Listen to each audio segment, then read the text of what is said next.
Vocês estão meio assim, meio sonolento, cansado. Tá tudo bem aí? Se tiver alguém com sono, tem um cafezinho ali num negócio cromado, transparente, uma água. Tu vai ali, joga uma água no rosto, bebe uma água. Porque hoje eu quero falar sobre liberdade, os oprimidos, né? Libertação dos oprimidos. É uma das missões que Jesus veio fazer quando ele esteve aqui na terra. E você vai entender um pouco sobre uma das funções que Cristo veio fazer, né? Eu acredito que essa é a última que eu vou falar a respeito daquilo que Cristo veio fazer. E a partir da outra, tomara que eu consiga terminar os slides, né? E a partir da outra semana nós já vamos entrar com mais detalhes naquilo que eu tenho certeza que muitos irmãos estão querendo aprender, né? Então vamos lá. Pôr em liberdade os oprimidos. Passa para mim. Eu fiz no celular, tá, irmãos? O computador hoje ficou comprometido. Essa semana a pastora ficou usando o computador, então eu fiz no celular. Se tiver algum erro aí, vocês perdoam, desconta, tá, gente? Que a letrinha é pequenininha, tem que ficar ampliando, diminui, amplia, diminui no telefone, é uma luta. Vamos lá, texto base, Isaías 61, né? O Espírito do Soberano, o Senhor está sobre mim, porque o Senhor ungiu-me para levar boas notícias aos pobres, enviou-me para cuidar dos que estão com o coração quebrantado, anunciar liberdade aos cativos e libertação das trevas aos prisioneiros. Esse aqui foi o texto que Jesus abriu quando ele estava no templo, né? Assim que ele começa a pregar o evangelho, ele abriu Isaías 61 no templo e ele começou a anunciar esse texto. Ele mesmo dizendo: olha, eu sou aquele que Isaías profetizou. O Espírito do Senhor está sobre mim e ele me ungiu. E foi notório, né? A manifestação do que Isaías profetizou foi notória aos olhos de todos quando Cristo esteve na terra. Verdadeiramente o Espírito do Senhor estava sobre ele e ele começou ali a libertar os cativos, a curar os enfermos. Os evangelhos, eles são tão profundos, né, irmãos, que eu não lembro se foi Mateus ou se foi João fechando, ou Lucas, não lembro, que disse que se todos os milagres que Jesus fez fosse colocar em um livro, seria um livro muito extenso, né? Que ninguém poderia lê-lo todo. Então, você vê o quanto de milagres, né, que Jesus fez em 3 anos, irmãos. São coisas extraordinárias. Então, a salvação, é isso que nós precisamos compreender. A salvação não é o final. Entreguei minha vida para Jesus, acabou. Não, a salvação é o início de uma jornada com Deus, aonde agora nós estamos trilhando um caminho de libertação de mente, libertação de alma, libertação de influências espirituais, transformação de caráter. Uma das principais coisas que Jesus veio fazer foi transformar o nosso caráter, porque quantos de nós não tivemos o nosso caráter deformado, né? Aquele caráter adâmico estava forte na gente. Aí você pode colocar aí os adjetivos: mentira, prostituição, vícios, né? E por aí vai afora. E o Senhor veio restaurar, né, o caráter, ou melhor, transformar o nosso caráter adâmico em um caráter de Cristo. Então, você vê que Cristo veio com uma missão muito grande, mas eu glorifico a Deus que ele conseguiu cumprir o seu propósito. E ele, meu irmão, foi fiel até a morte, e morte de cruz. Amém? Amém? Então vamos lá, vamos para cima. Bom, proclamar é a abertura de prisão aos presos. Sabe qual é a dificuldade que eu tenho de fazer no celular, irmãos? É que o tamanho da fonte no computador é muito mais fácil de você definir. Aí eu boto o tamanho 30, achando que tá bom. Eu já percebi que o 30 ficou pequeno. Até para eu ler aqui, às vezes é meio difícil. Mas acho que dá para a gente ir. Vamos lá. Entre todos os relatos bíblicos, não encontramos a soltura de prisioneiros de prisões físicas, nem ao menos visitas a cárcere. É claro que eu quero deixar aqui em aberto a situação de Pedro, tá, irmãos? Que a situação de Pedro foi outra. Pedro foi preso por causa do evangelho de Cristo, né? E aí os irmãos orando, o anjo foi lá, sacudiu a prisão e Pedro foi liberto. Eu estou falando aqui, não é exatamente disso, eu estou falando literalmente de prisioneiros, de presos, né? Criminosos na Bíblia que foram presos. A gente não tem nenhum relato bíblico. É evidente que a prisão aqui referida, como todas as outras mencionadas, tanto em Isaías como em Lucas, são espirituais. Libertar os que estão aprisionados e encarcerados, rodeados de trevas.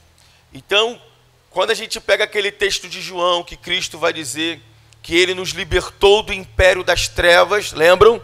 E nos transportou para o reino do Filho do seu amor. É sobre essas prisões que eu quero falar nessa noite. Prisões espirituais ao qual Cristo veio para nos libertar.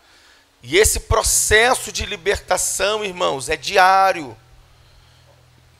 Não existe o super crente ou o super santo, aquele que já está pronto para tudo. Irmãos, quando nós alcançamos esse patamar, Deus leva a gente, irmão. Você pode ver que Deus levou Noé, Deus levou Enoque, os homens que foi alcançando o nível de santidade, o nível de relacionamento com Deus, que sabe, que a gente pode dizer assim, impecável.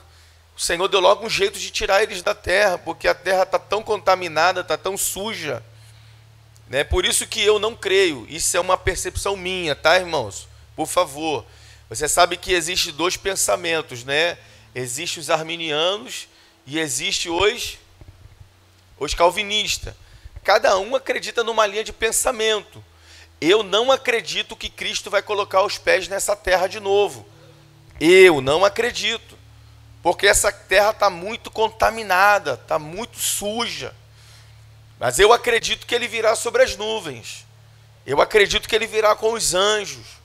Que ele dará ordem aos anjos para arrebatar a igreja. Eu acredito.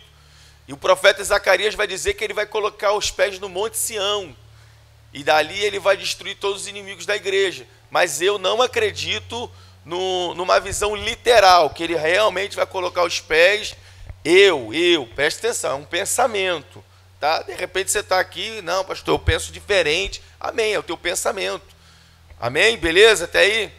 Então vamos lá, vamos continuar. As três dimensões do homem. Vamos lá. Tricotomia. Se você quiser tirar foto, irmãos, eu não vou ficar abrindo os textos, porque senão a gente não consegue desenvolver.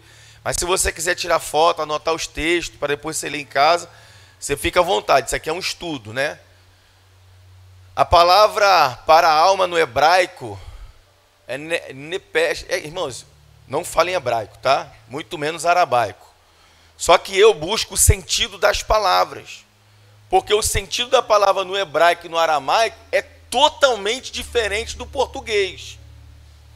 Então existem textos da Bíblia que quando eu vou pregar aqui para vocês, primeiro eu vou olhar o sentido no hebraico, eu vou olhar o sentido no aramaico. Só que eu não gosto de ficar segundo o aramaico, né? Aquela coisa bem teológica. Tá lá em Salmos 57.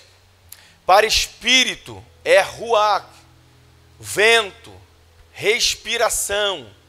Está lá Salmos, as referências estão ali. Está claro tanto no grego quanto no hebraico que a alma e o espírito são tidos como distintos em seu significado. Deixa eu dar uma distância aqui que não está dando para ler não. E radicais, portanto, têm definições e origem diferentes. Nós vamos falar um pouco sobre isso nessa noite. Passa para mim. O homem precisa do sopro de Deus em si mesmo. Quando recebeu de Deus, tornou-se... Não, abre mais um pouquinho, fechou muito. Quando recebeu de Deus, tornou-se alma vivente. Agora, quando recebe o Espírito, em seu espírito, torna-se espírito vivificado. É mais ou menos isso aqui, olha. Todo ser humano que foi criado por Deus é uma alma vivente. Por quê? Porque ele recebeu fôlego de vida. Mas ele só consegue ser vivificado. Dá uma acendida no telão para mim, escureceu muito. Ele só passa a ser vivificado quando ele se encontra com o Espírito de Deus. Aí, o seu espírito que estava morto começa a ter vida. Amém, gente? Vamos lá. O Espírito, João 6,63 diz: o Espírito da vida. A carne não produz nada que se aproveite. As palavras que eu lhes disse são espírito e vida. E aí a gente lê um texto como esse, onde João, que foi um discípulo muito amado, né? A expressão do amor é João. Ele vem com uma palavra dessa: o espírito da vida. A carne não produz nada que se aproveita. A nossa carne não coopera com nada, irmãos. Eu vou falar mais sobre isso para frente. Vamos. Carne no hebraico é sax. Ou sash, não sei. A substância macia que cobre os ossos e é permeada com sangue. A palavra também pode ser empregada para definir a natureza animal, carnal do homem, separado de Deus. E, consequentemente, propensa ao pecado e é inimiga de Deus. Lembra quando eu não sei se foi aqui num culto que eu preguei ou se foi no retiro, que eu disse assim, ó, olha para a pessoa que está ao seu lado e diga para ela: existe em você, vai, fala aí, existe em você algo que é aliado do inferno. Quem lembra disso? Existe algo, alguém já falou, está amarrado, o sangue de Jesus tem poder. Eu sei que você já falou, irmão, eu já te vi. Mas, se você lê o que João estava dizendo, ele está dizendo, na carne não existe nada de proveitoso.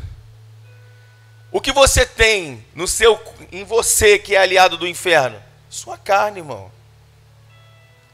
Sua carne quer a todo tempo fazer aquilo que é contra os princípios de Deus. Então, se você tem algo em você que quer te levar para longe de Deus, ele é aliado de quem? De quem, irmãos? Do inferno, do diabo. Vamos lá, vamos continuar que eu vou falar mais sobre isso. Alma, eu acredito que é pneute. O princípio vital pelo qual o corpo é animado. O assento dos sentimentos, desejos e afeições. O coração. A alma é considerada como o moral, que está sendo projetada para a vida eterna. A essência que difere do corpo e não é dissolvida pela morte. Escute o que eu vou dizer para você. A sua alma nunca morre.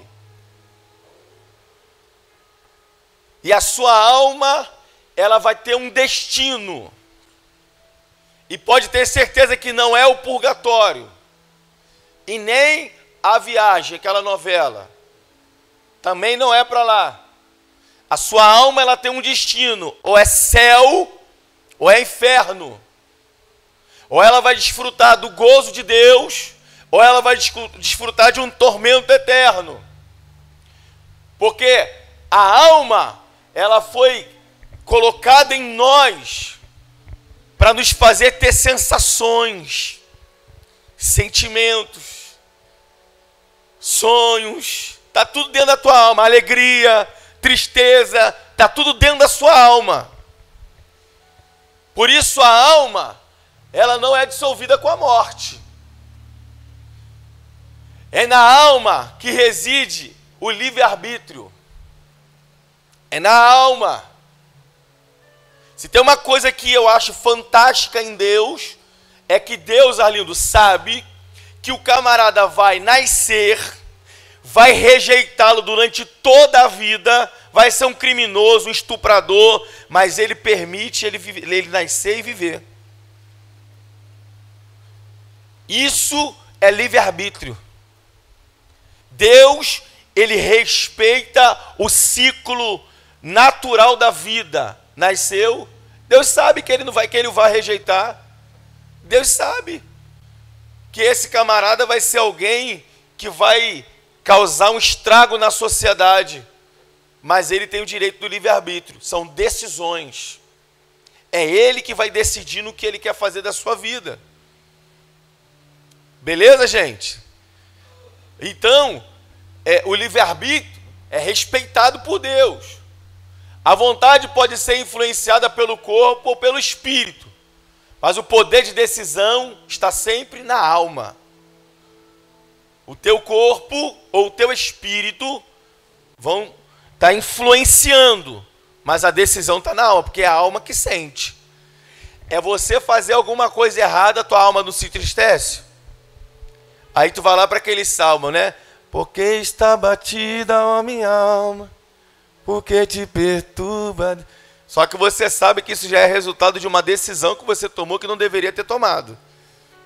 Agora, quando nós tomamos decisões assertivas, a nossa alma faz o quê? Se alegra. Amém ou não? Vamos lá, passa. Espírito, pneuma.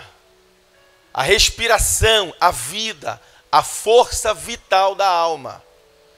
Também é no espírito que temos comunhão com Deus. Aqui que o bicho vai começar a pegar. Porque nós, como cristãos, nós não podemos ser almáticos. Pessoas dadas à emoção. Nós precisamos, por isso que Paulo adverte sempre os cristãos: andem em espírito, sejam pessoas espirituais. No momento que você se torna um cristão almático, tudo te ofende. Pastor não ligou para mim, faltei o culto, pastor não ligou para mim. É um cristão almático. O irmão olhou para mim, não me deu paz do Senhor. Almático. Ai, as coisas estão tão difíceis para mim, vou sair da igreja. Almático. Porque você está achando que Deus está trabalhando nas suas emoções. Mas não, Deus está trabalhando no teu espírito. Por isso que se faz necessário você ser uma pessoa espiritual. Por isso que a grande maioria dos irmãos, né, não daqui, mas do Japão, não gostam de orar, não gostam de jejuar, não gostam de ler a palavra de Deus. Por quê, pastor? Porque quanto mais você jejua, ora e medita nas escrituras, tem comunhão com a igreja, mais você se torna alguém espiritual. E quanto mais espiritual você for, mais Deus vai falar ao teu espírito. Então, qual é o nosso desafio, pastor? Ser menos almático e ser mais espiritual.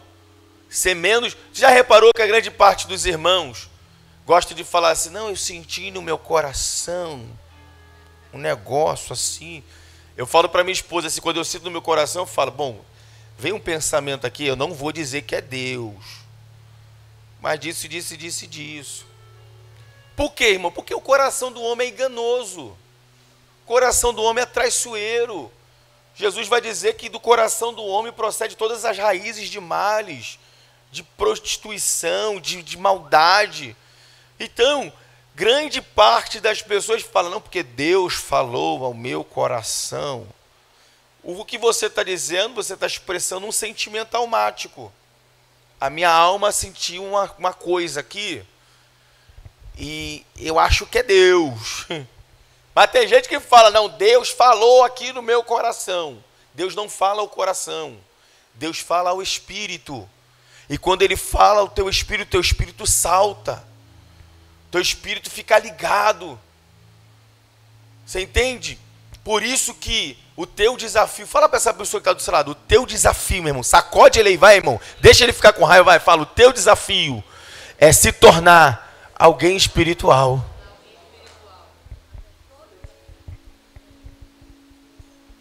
Irmão, se nós tivéssemos jovens espirituais, se nós tivéssemos... Aqui não, aqui tem, irmão, só no Japão que não tem. Se tivesse no Japão adolescentes espirituais, se tivesse no Japão casais espirituais, a gente ia ter menos problemas na igreja. Você sabe por que a igreja está cheia de problema, irmãos? Sabe por que a igreja no Japão está cheia de problema, irmãos? Por causa do nível do japonês almático. Porque se a gente fosse espiritual, a gente não ia por etapa. Adolescente querendo namorar, não lava nem a calcinha que veste, irmão. Ai, Jesus, aleluia. Não sabe fazer um arroz em casa. Glória a Deus, Deus está falando, eu gosto disso. Espera aí, irmão, aqui não, ó, já teve uma que saiu da igreja. Já foi para outra igreja, já está namorando, ó, irmão, ó, aproveita. Agora aqui não. Aqui nós vamos ensinar você a focar nos teus estudos, a focar num crescimento profissional, a focar no teu relacionamento com Deus, esperar as fases. Daqui a pouco você vai conhecer uma pessoa legal, uma pessoa de Deus para a sua vida, você vai casar, você vai planejar o seu futuro, é o que a gente quer ensinar. Agora, eu, como pastor, eu ensino, mas quem decide é os pais.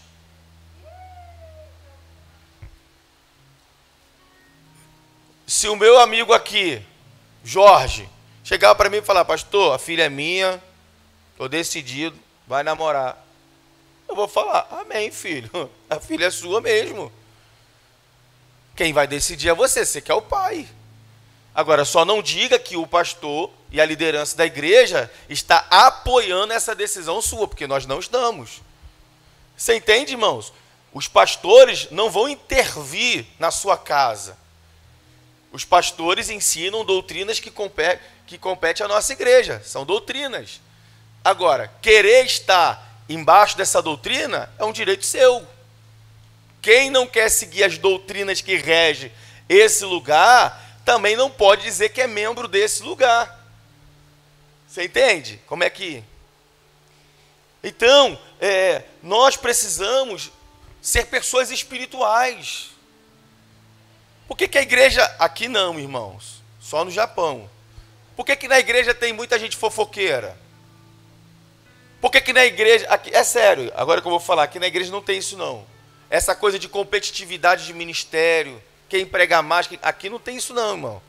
Porque a gente não estimula isso. Aqui nós estimulamos as pessoas a exercer o dom que Deus deu. Sabe, mas por que existe isso? Porque são pessoas naturais. São pessoas almáticas.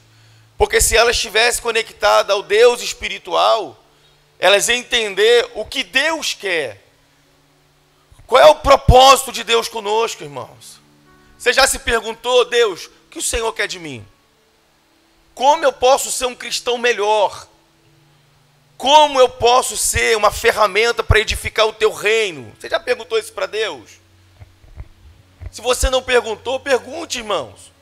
Porque isso é importante você saber. Deus salvou você. E Deus não salvou você só porque você é queridinho. Ele salvou você e Ele acredita que você pode ser um canal para salvar outros. Aleluia. Que você pode ser bênção para a vida de alguém. Amém, gente? Deus salvou você porque Ele quer mudar a história da sua próxima geração. Aleluia, irmãos. Então nós precisamos ser pessoas espirituais. Passa, deixar eu fico só no slide. Vai, espírito, alma e corpo. É assim que nós somos, a tricotomia. Nós não somos carne, alma e espírito. Começa no espírito. Espírito, alma e corpo. Ó, versículos que definem as três dimensões. Ei, sai de mim. Está ali, ó, 1 Tessalonicenses, as três dimensões, Hebreus 4:12. Só a palavra de Deus é apta e capaz de dividir alma e espírito. Não sei se você lembra desse texto, mas vai dizer que a palavra de Deus ela é como uma espada que penetra e faz separação juntas e medulas e por aí vai. Passa para mim. Aqui vai falar a respeito sobre, né, a natureza de Jesus, porque é importante a gente entender que Cristo se fez carne, ele habitou 100% no corpo carnal, porque muitos de nós gostamos de nos defender para dizer, mas ele era Deus, né? Ele venceu tudo porque ele era Deus. Espera aí, ele foi um Deus que se fez carne e habitou entre nós. E mesmo depois de ressuscitado, que Tomé falou assim, se é tu mesmo eu quero tocar. Aí ele, opa, então vem Tomé. E Tomé meteu o dedão, é carne mesmo. É ele, ressuscitou. Você entende? Então, está aqui as referências sobre o meu corpo, ele vai falar, a minha alma está triste, lembra quando ele estava no Getsemane, lá e ele começa a agonizar, ele vai dizer, a minha alma está abatida, a minha alma está angustiada, a ponto dele sangrar sangue. Então você vai ver que ele tinha alma, e você também vai ver que ele tinha espírito, porque na cruz ele falou, Pai, a ti eu entrego o meu espírito. Então ele teve corpo, teve alma e também teve espírito. Então, para a gente não se justificar, não, mas ele era Jesus, né? Ele era Deus, ele era só espírito. Não, ele não é só espírito, ele tinha alma e tinha corpo. Se ele fosse só espírito, a gente não ia ver ele, irmãos. Os apóstolos não iam poder ver ele, porque ninguém pode ver espírito. A não ser que Deus abra os seus olhos, né, espirituais. E tem gente que vê mesmo, vê demônio, vê vulto. É porque o teu olho, os teus olhos espirituais estão se abertos. Estão se abrindo.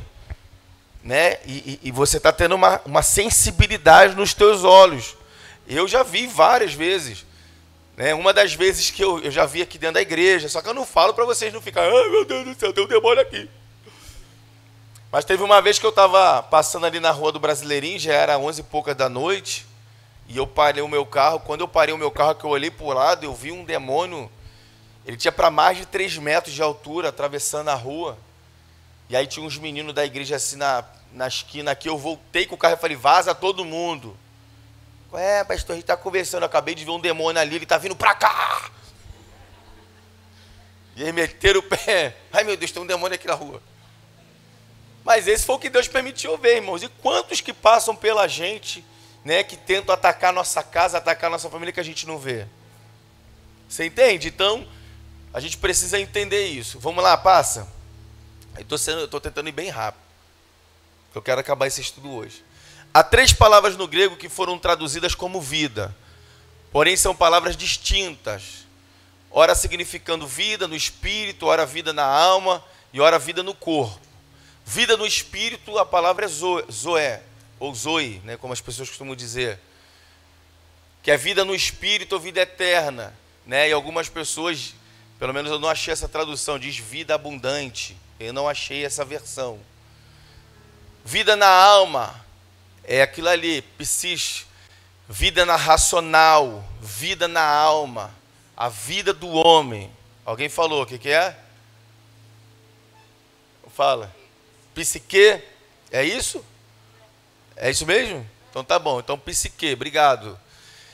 Vida no corpo, bios, o presente estado de existência, vida natural, vida da carne. Passa para mim.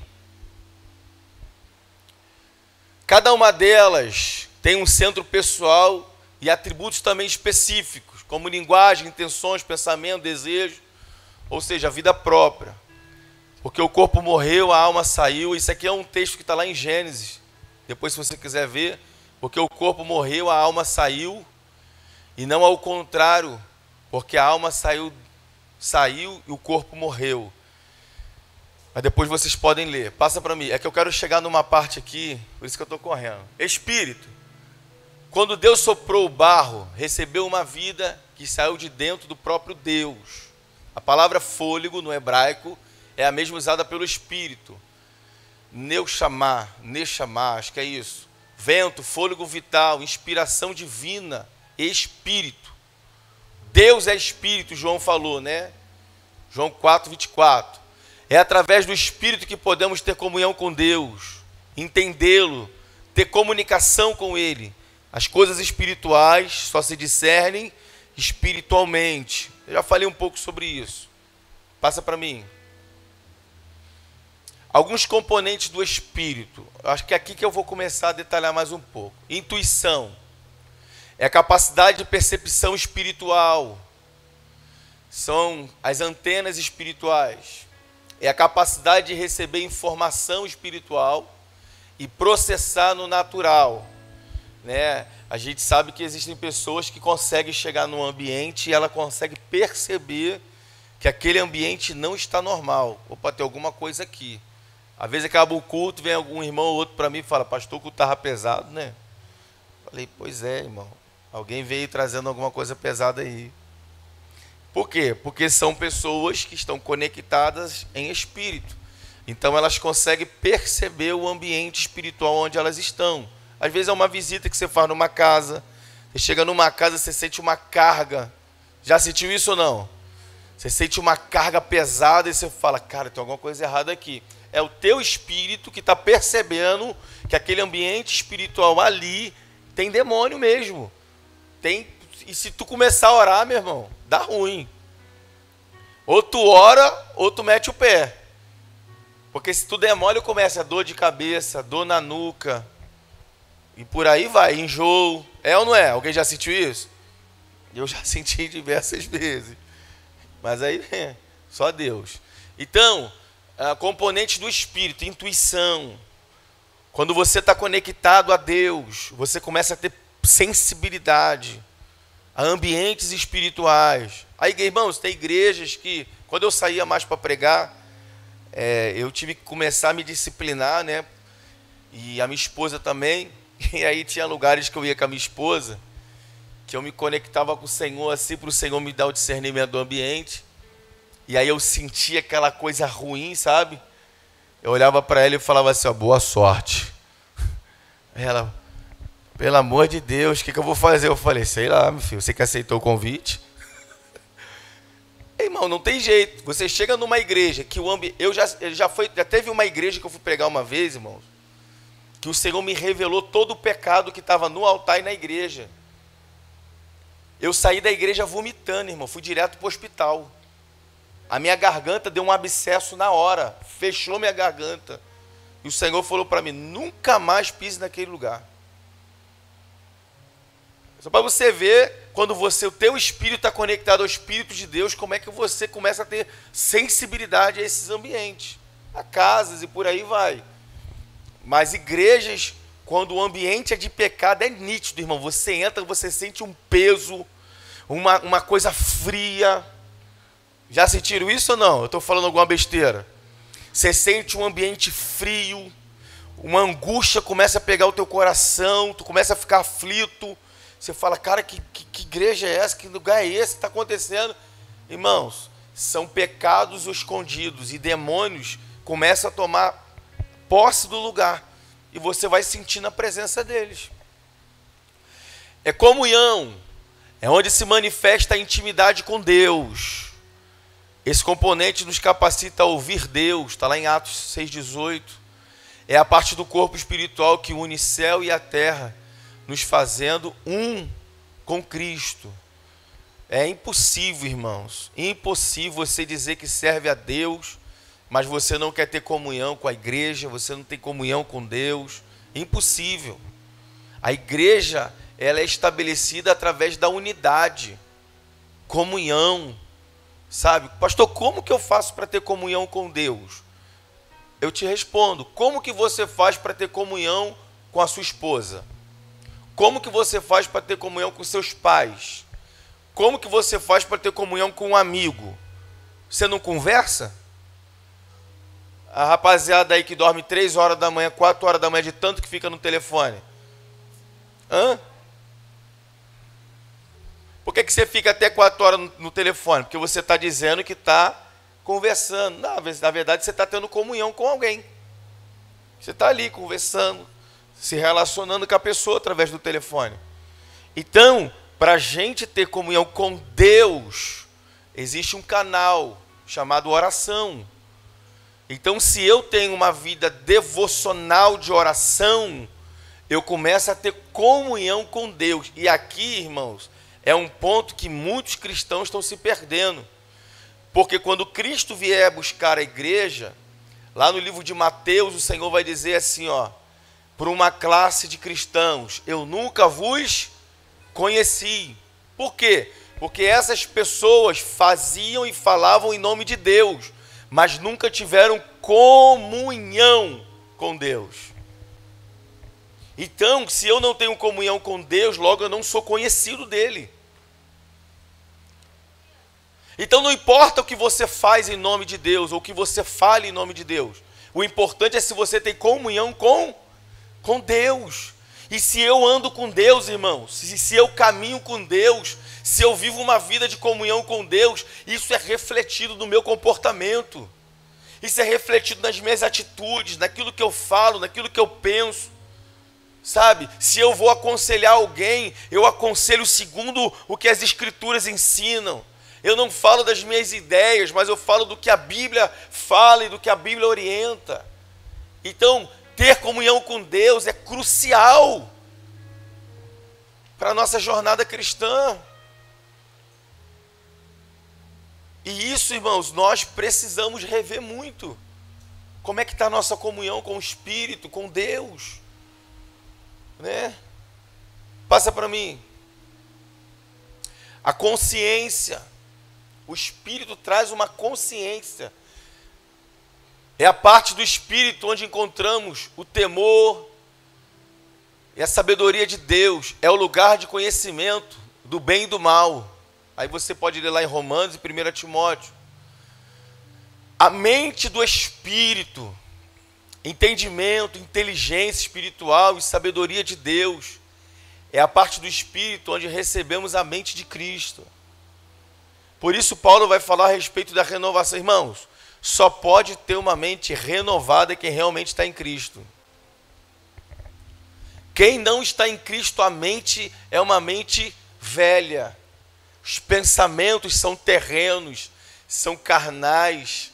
Engraçado que, eu estou falando sobre isso agora, teve uma irmã da igreja, acho que foi a Cida, mandou um sonho para a pastora hoje, de que ela teve um sonho que uma pessoa entrava na igreja e com a mente com muita coisa, e ela e a pastora ia tirando muita coisa da mente da pessoa, né? Alguma coisa nesse sentido. O que é isso? Eu acredito que essa pessoa representa alguns tipos de mentalidade que pode estar aqui dentro. Alguns tipos de cristãos que frequentam esse ambiente, mas que a mente está cheio de pensamentos velhos. Sabe, está cheio de resistência, cheio de barreiras. E tem que ser tirado, irmãos. Você precisa ter uma mente renovada. Romanos 12:2, Paulo vai dizer que nós só podemos experimentar a boa, perfeita e agradável vontade de Deus depois do processo de renovação da mente. E ele ainda vai dizer o seguinte, olha, não vos conformeis com este mundo. Sabe, não se conforme, não aceite as práticas desse mundo. E aí ele vai terminando o trecho dizendo, e renoveis o vosso entendimento. Só que essa renovação só é possível se eu estiver em Deus, se eu estiver em Cristo. Se eu não estiver em Cristo, tudo que o mundo dita, eu vou dizer, também concordo. O mundo está dizendo, não, vamos aprovar o aborto. Aí, aqueles que são com a mente caída, porque não é uma mente cristã, é uma mente de Cristo, diz, não, também acho que tem que ter aborto mesmo. Só que eu vou te ensinar mais para frente sobre aborto, que aborto é um portal de morte que a pessoa abre para suas próximas gerações, e morte prematura. Então, as pessoas que têm a mente caída dizem, eu sou a favor do aborto, mas quem tem a mente de Cristo sabe, aborto é um portal de morte. Eu não concordo. Independente da circunstância, eu não concordo. Você entende, irmãos? Por quê? Porque eu estou falando de coisas espirituais. A minha mente é renovada em Cristo. Então, se a minha mente é renovada em Cristo, eu preciso pensar nas coisas que são de cima e não nas que são terrenas. Porque tudo que é terreno perece, irmão. Mas tudo que é do Espírito é eterno. É para sempre. Aleluia! E por que a grande maioria dos cristãos às vezes estão desanimados lá do Japão? São crentes desanimados, são crentes que não têm vida devocional, que não gostam de orar, que não gostam de ler Bíblia. Por quê? Porque eles não têm mente renovada, a mente é carnal ainda, a mente ainda tem princípios adâmicos, terreno, não querem se envolver com as coisas que são do céu, que são de cima. Por isso que está sempre desanimado. Por isso que está sempre desmotivado, está sempre precisando de uma palavra de apoio, sempre precisando de uma palavra de ânimo.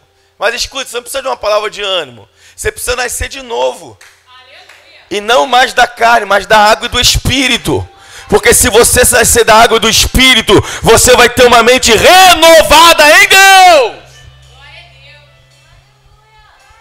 Deus. Irmãos, você acha que o pastor e a pastora não passam por aflições? A Alexa leu uma palavra para a gente esses dias de Gálatas, que ficou na minha alma, irmãos. Paulo dizendo aos Gálatas, ele fala assim, olha, vocês, olha isso, porque de repente você vai pegar alguém aqui, vocês estão me tratando como inimigos, só porque eu prego a verdade para vocês? Por isso, eu sinto dores na minha alma e no meu corpo.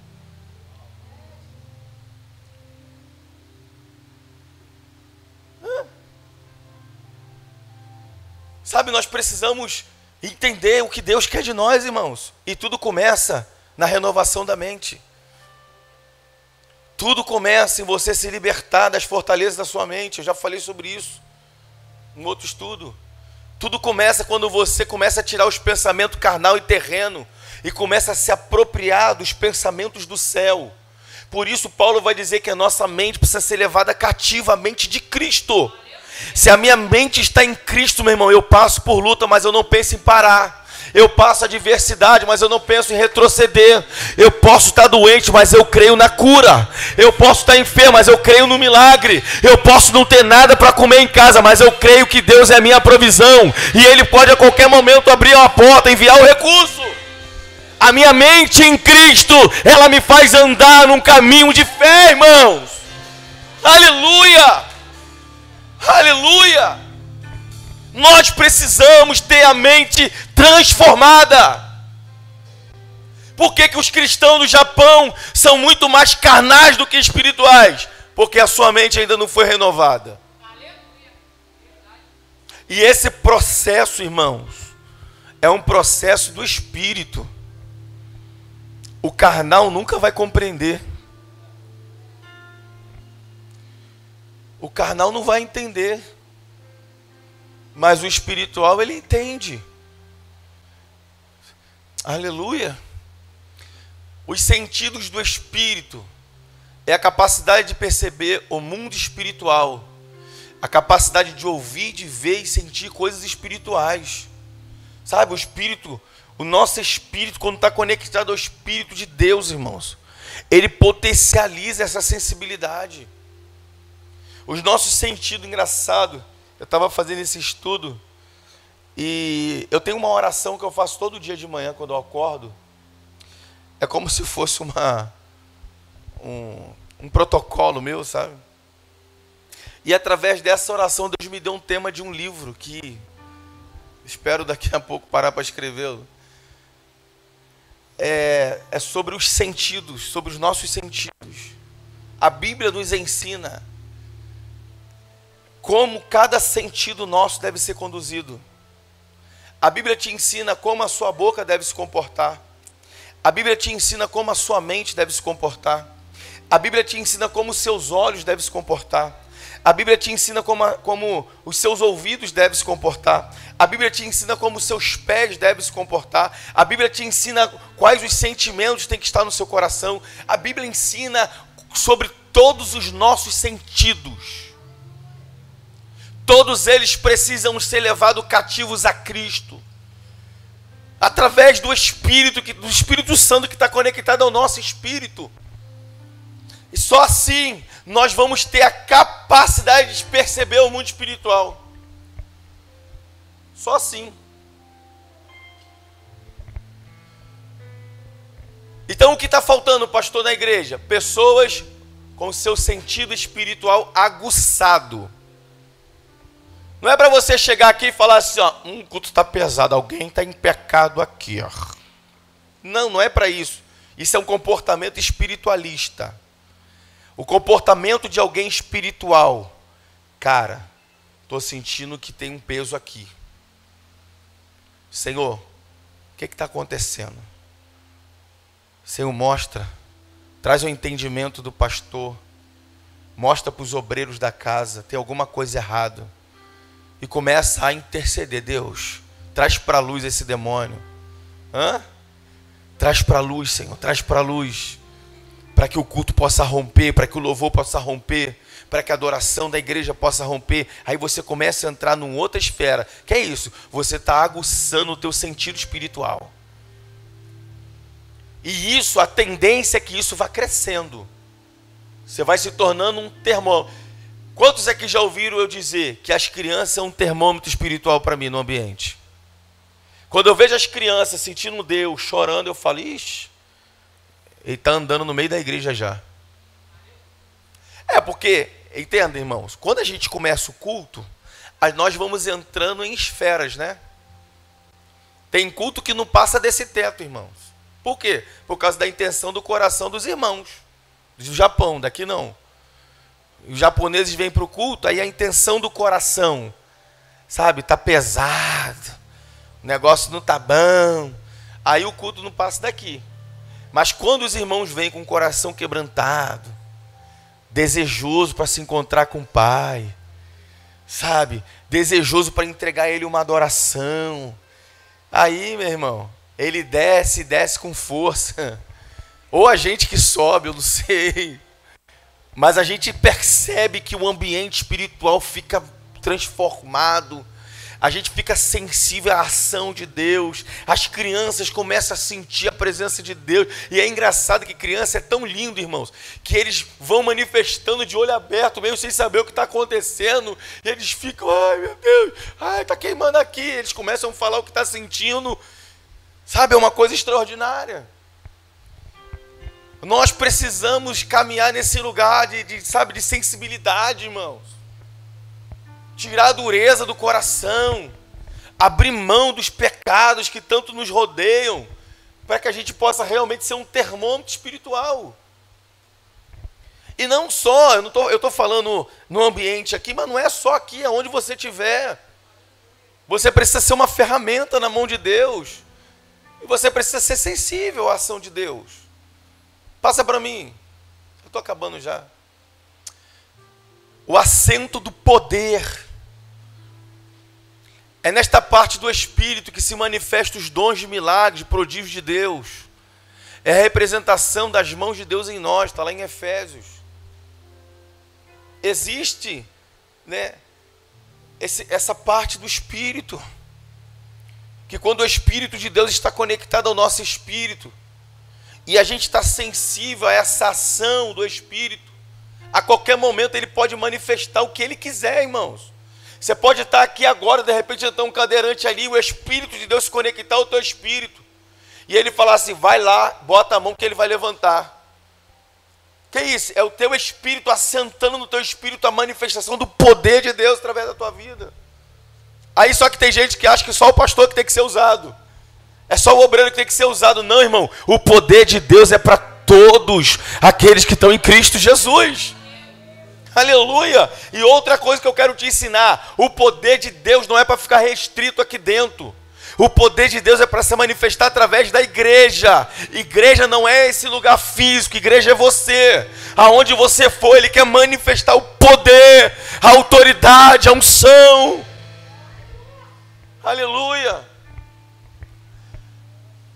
A herança é o DNA do Espírito, o elemento onde se está gravada toda a informação espiritual de geração em geração. Todos nós sabemos que nós somos herdeiros de Cristo, todos nós sabemos, só que esse sentimento de herança, irmãos, só é capaz de ser gerado no seu coração se realmente, escute isso, eu estava orando aqui hoje, no meu propósito, E de repente eu fui tomado por um sentimento de paternidade de Deus. Eu senti a paternidade de Deus tão perto de mim.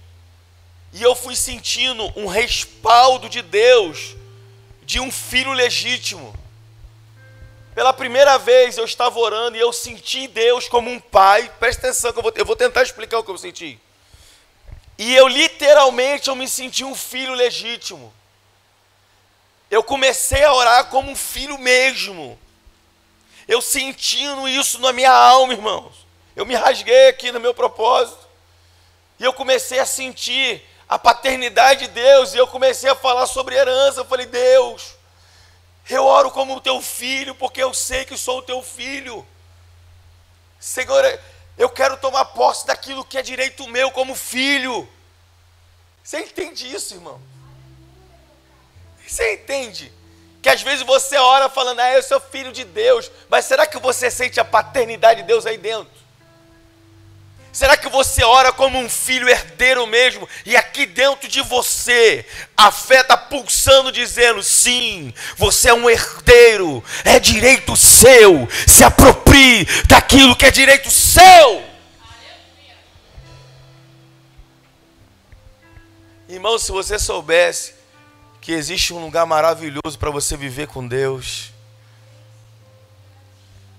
muito além desse de vir para o culto, muito além desse de você cumprir um protocolo, tem que ir lá na igreja, né?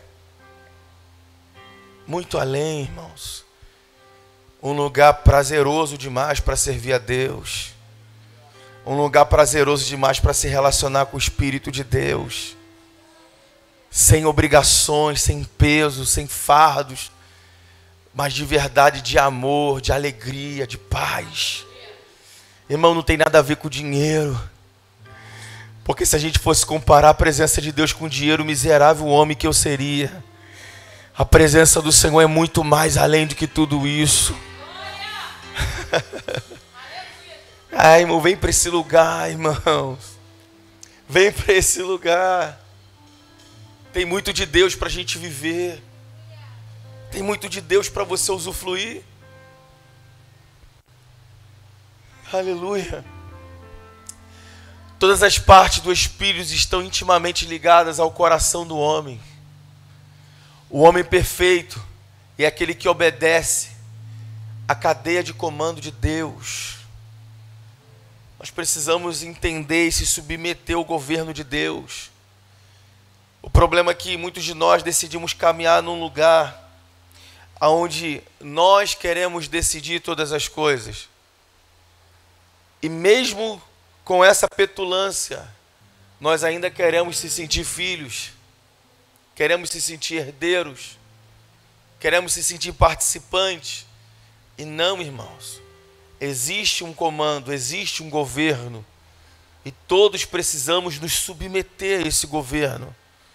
Não de boca, irmãos, porque a igreja evangélica está cheia de gente falastrona, mas seus corações estão caídos e distantes de Deus, suas mentes não são renovadas, mas de verdade com corações quebrantados, com corações em arrependimento, com corações tomados de simplicidade e humildade e reconhecendo que Deus é tudo e que nós não somos nada, que Ele é Pai, que nós somos filhos e que nós receberemos tudo aquilo que Ele quiser liberar para nós. Passa para mim. Isso é uma coisa que a gente precisa refletir muito, irmãos, sobre esse mandamento, amar a Deus com toda a sua força, de todo o coração, com todo o entendimento. Se a gente realmente entender isso aqui, cara, muita coisa pode mudar na nossa vida cristã. Porque esse texto está falando da gente amar a Deus a nível de espírito, alma e corpo. Eu não posso dizer que eu amo só a Deus no espírito, mas a minha carne pratica pecados, masturbação, pensamentos impuros, e por aí vai. Eu não posso dizer que amo só a Deus na minha alma, porque a alma é onde satisfaz todas as minhas vontades. Então, para mim é interessante amar a Deus na minha alma. Só que aí eu não alimento o meu espírito. Porque o crente almático, ele não alimenta o espírito, ou melhor, ele nem se preocupa em alimentar o espírito. Ele se preocupa em alimentar a alma. Por isso ele faz 7 dias de mergulho, 7 dias do sal grosso, 7 dias da rosa ungida. Porque ele quer uma campanha para satisfazer a sua alma. Mas ele não está preocupado em alimentar o seu espírito. Porque para alimentar a alma eu tenho que estar vivo, mas para alimentar o espírito eu tenho que estar morto. Alguém entendeu isso, gente? Jesus disse para os discípulos, o trigo só será capaz, a semente, só será capaz de dar outros trigos se ela cair na terra e morrer. Enquanto ela fica viva, ela não pode gerar outros trigos. Esse é o problema da igreja do século 21. Ela quer ser almática e não espiritual. Porque para ser almática ela permanece vivo. Mas para ser espiritual ela tem que morrer. Ela tem que renunciar ao seu ego, suas vontades, seus prazeres, seus pensamentos. Então é muito melhor ser uma igreja almática, porque eu continuo indo em busca dos meus prazeres. E aí uma vez alguém me interpretou muito mal, que eu disse que o evangelho do reino de Deus não veio para me fazer feliz, mas ele veio para me salvar. Porque desde quando um convite de morte para o teu ego vai te trazer felicidade? Desde quando o convite para você renunciar a quem você é vai te trazer felicidade? Mas eu te digo, mas vai te levar para perto de Deus. Você vai chegar na Canaã celestial. Você vai alcançar a salvação eterna. Você vai desfrutar de uma vida eterna com Deus. Aleluia! Alguém pode adorar o nome do Senhor aqui nessa noite? Existe um convite! Sim! Mas que sede é essa? Aleluia! Que me consome, me desperta. O Evangelho de Cristo, guarda isso no seu coração, não é para te fazer feliz, mas é para salvar a tua alma. Irmão, vamos lá, sem hipocrisia, pecado é bom ou é ruim? É bom ou é ruim, gente? É bom! Sem hipocrisia, gente. Porque os espiritualistas agora ficam, tá amarrado, pastor.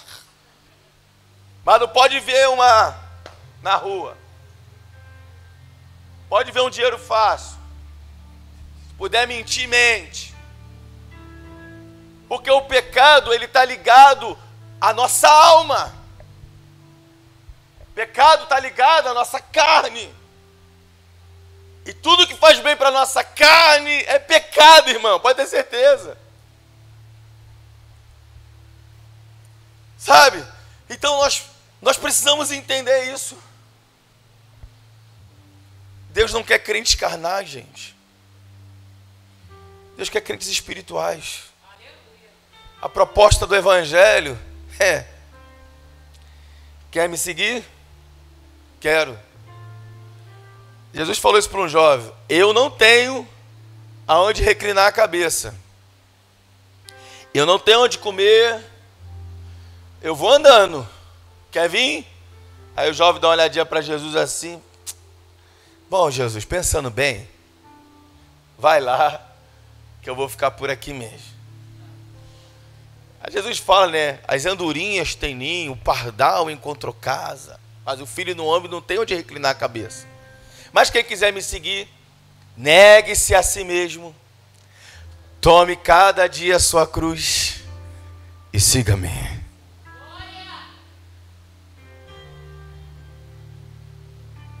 Só para você entender, para você não sair daqui atribulado, eu disse que o Evangelho de Jesus não veio para te trazer alegria, mas veio para te salvar.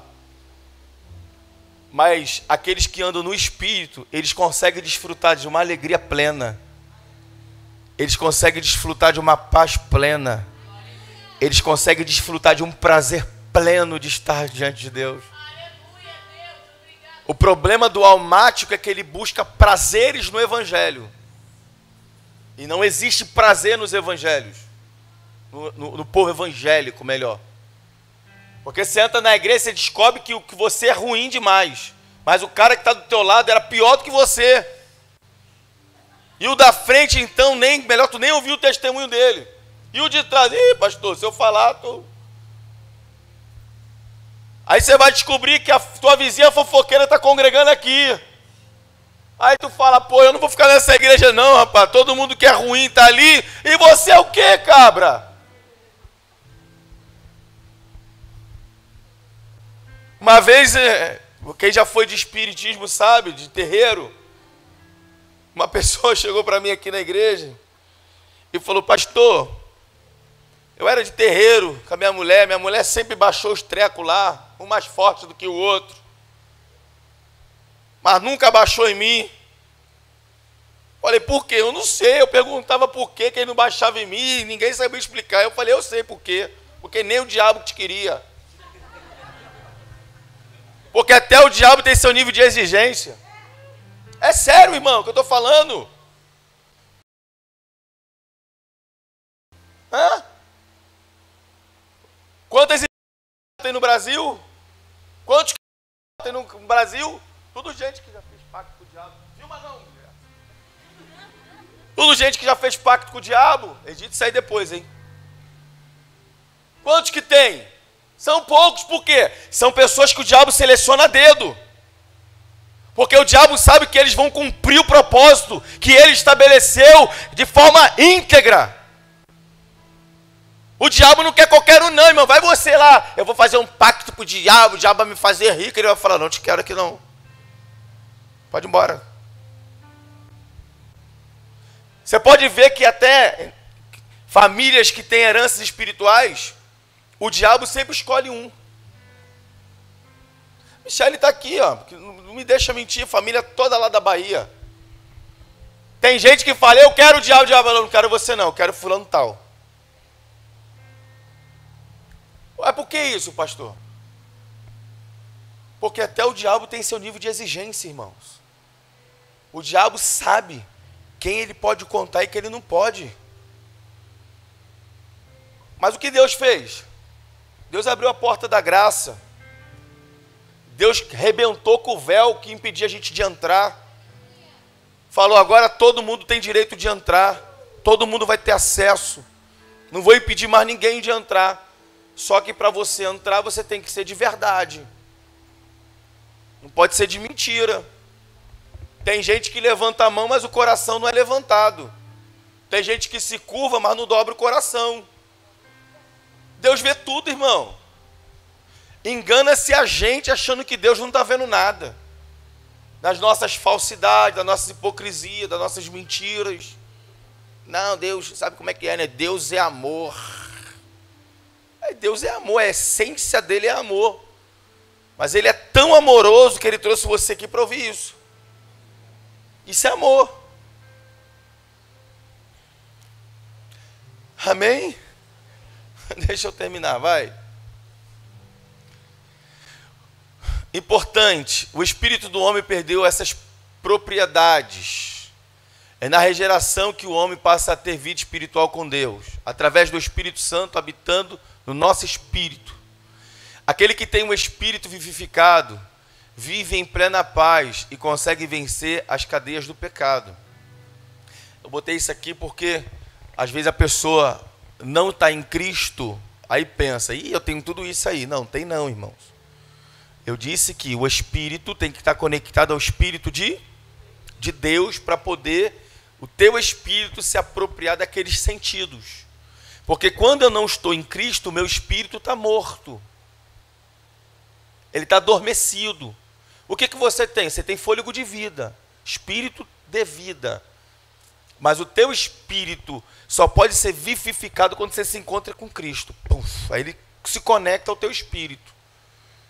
Aí você começa a ter... Por isso que é muito fácil identificar quem é cristão e quem não é, irmãos. Se engana quem entra aqui e acha que a gente não sabe quem é. É nítido, irmão. Quem é nascido do Espírito é nítido. E quem não é?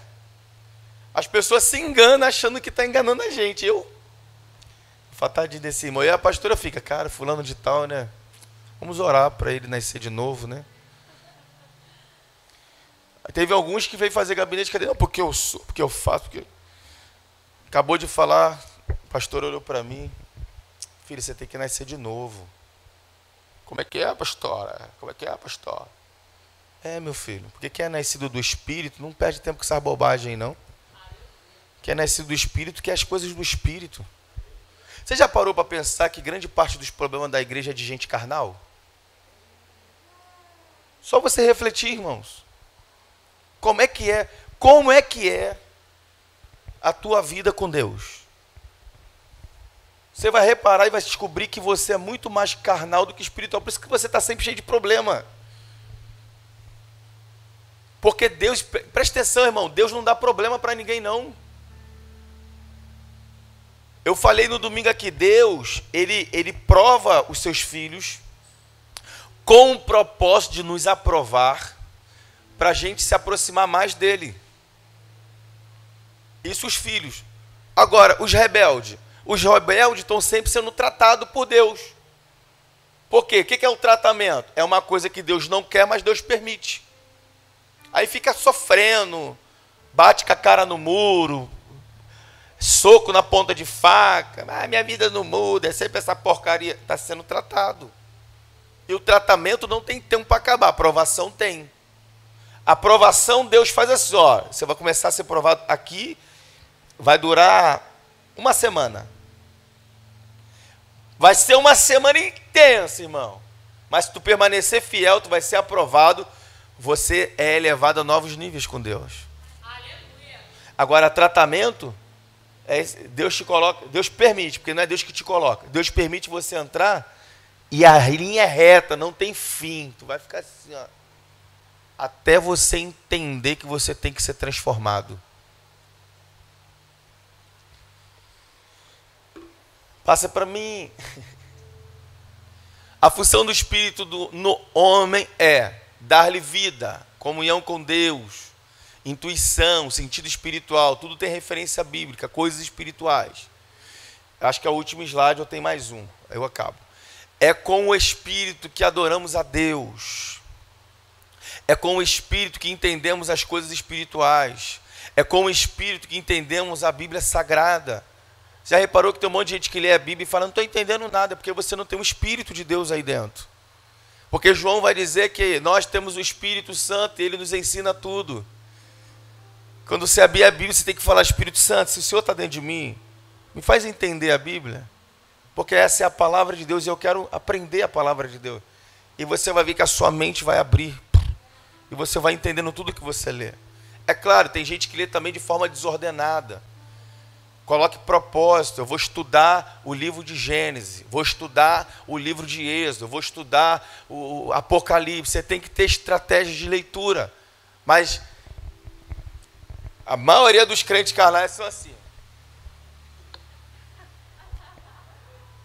Deixa eu ver o que Deus quer falar comigo hoje.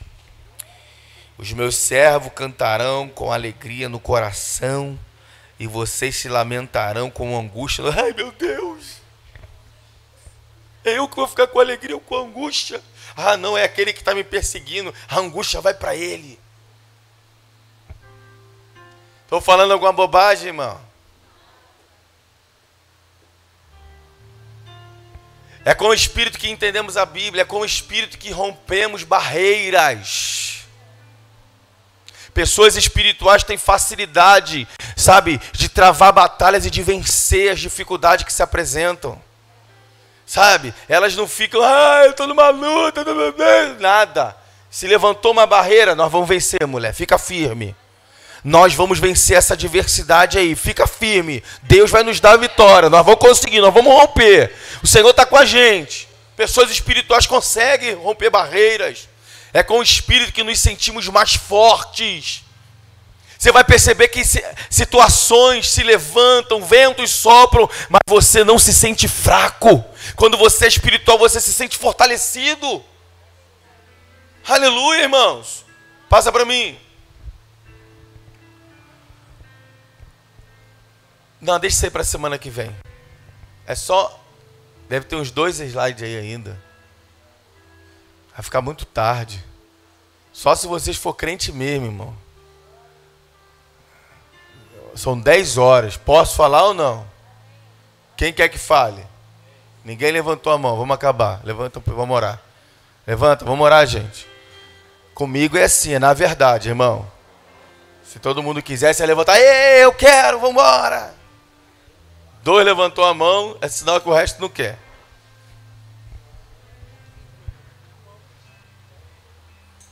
O baterista, pô, pastor, levantei a mão, então é 3 contigo.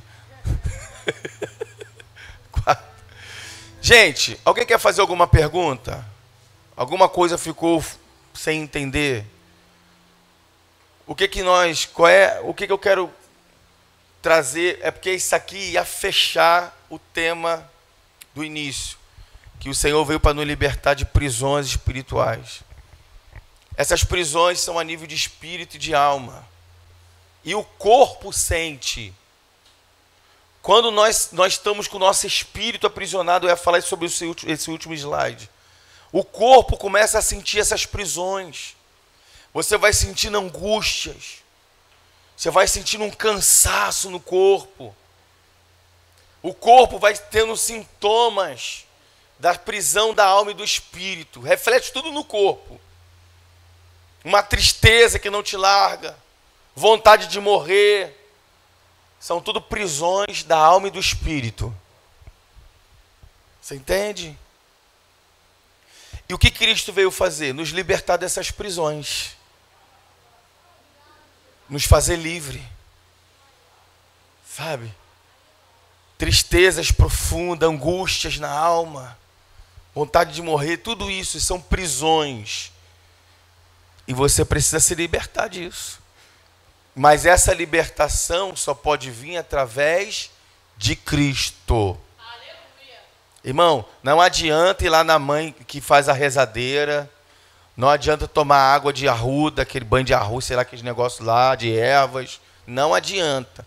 Você só está aprisionando ainda mais a tua alma. Porque o diabo, ele não pode te dar cura, mas ele te dá sensações de cura. Pega essa. O diabo não dá cura, mas ele dá sensações de cura. Por que ele dá sensações, pastor? Porque alguma coisa vai acontecer do outro lado. Pode esperar, ele cura a perna, mas arranca o braço. Ele cura o braço e arranca a perna. Ele cura o pulmão, mas pega o estômago. Alguma coisa ele vai requerer. Então eu quero orar com você. Feche os seus olhos, por favor.